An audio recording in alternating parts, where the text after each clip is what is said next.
Welcome to guys welcome to YouTube channel सी शिक्षालय। तो आपको स्वागत करुच्ची आपण चैनल सी शिक्षालय को। तो आज मुझे कहबी जमीक रेलवे एग्जाम हो ग्रुप डी एनटीपीसी। तो बहुत इंपोर्टेंट होमर कौन जिके टॉपिक्स, कारण हेतु 40टा क्वेश्चन आसूँ। तो जिके टॉपिक आप बहुत गुड इंपोर्टेंट पार्ट हो साइंस।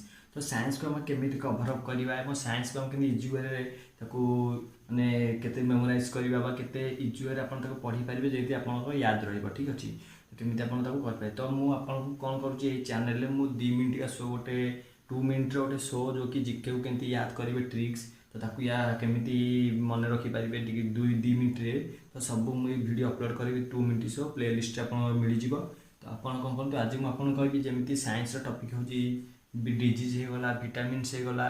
तो केमी आपको मन रखार अच्छी बहुत ट्रिक यूज करी, कारण जिके तो बहुत भास्ट सब्जेक्ट। तो आप केते पढ़े ठीक अच्छे। तो जिते ही पढ़ी आपको रिविजन करार अच्छी आपको मन रखार अच्छी ताकि आप अप्लाई करेंगे, कारण आप खाली थे पढ़ी हेनी ठीक अच्छे। तो आप प्रथम कौन करा तो केमी आप गोटे विटामिन्स डिजीज कौन जोग्राफी क्वेश्चन होगा। तो सब जो ट्रिक अच्छे मुझे 2 मिनट जो शो आम गोटे वीडियो प्ले लिस्ट जिके ट्रिक्स। तो तुम जाकि देखिपार ठीक अच्छे। तो आज मुझे कहबी जो विटामिन आम अच्छी जो आप बॉडी पे विटामिन दरकार। तो जमी होगा आम बॉडी ग्रोथ में विटामिन्स अच्छी। तो बॉडी ग्रोथ में आप न्यूट्रिएंट्स जगह मैग्नेशियम, बॉडी ग्रोथ में आप सब जिन दरकार विटामिन्स फैट्स कार्बोहाइड्रेट। तो आज कहबी देखिए कि आप क्वेश्चन पढ़ते कौ विटामिन वाटर रे सल्युबल आ कौ विटामिन फैट रे सल्युबल। तो केमी मन रखिए ठीक अच्छे। तो आम जिते विटामिन अच्छी ए सी बी डी के सब विटामिन अच्छी। तो आज कहबी केमी आप मन रखिपारे कौ विटामिन वाटर रे सल्युबल और कौ विटामिन फैट रे सल्युबल ठीक अच्छे। तो ये देखिपारे गोटे एग्जांपल आप दूसरी जमी आप विटामिन भितर। तो आप ट्रिक लिखिदेवे कीड़ा ठीक अच्छे। ये जो कीड़ा हूँ कीड़ा माने कौन आप जानते कीड़ा हिंदी में कौन आप हिंदी में भी किसी लिखे, कारण आम एमती भी नुचे आप कम्पिटेटिव एग्जाम दौरान। तो आप हिंदी भी आपको जाना थी, कारण कम्पिटेटिव एग्जाम दौरान मैंने आप निश्चय भी आप हिंदी जाना थी, इंग्लीश भी किसी जाना थी और ओडिया भी किसी जाना थी। तो मुझे ओडिया कहबी ट्रिक भी हिंदी भी लिखिपारि जो कि आपको ओडिया बुझेबी ठीक अच्छे।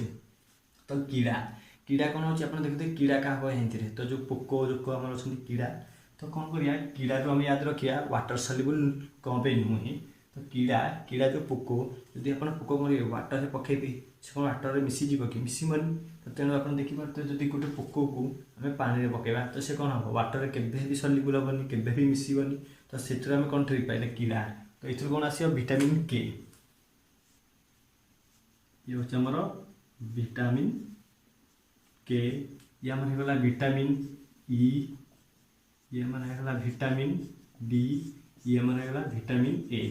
तो ये जो 4टा विटामिन रहा तो से 4टा विटामिन आम कौन हो वाटर सल्युबल नुहे, कारण मन रखिए वाटर सल्युबल नुह कौ विटामिन कीड़ा। कीड़ा माने पोक, पोक माने आम जो पोक को पानी में पकेबा तो से मिसबनी, कारण से भासिकी रही तो मिसबानी। जमी चीनी लुण आम पानी में मिसी जाऊँगी तो जना पड़ी कि से जब कीड़ा आम पानी में पकेबा तो सी मिसबनी सी देखा ठीक अच्छे। तो कौन है सी वाटर सल्युबल वाटर में मिसिले ठीक अच्छे। तो यहाँ कौन हो जाए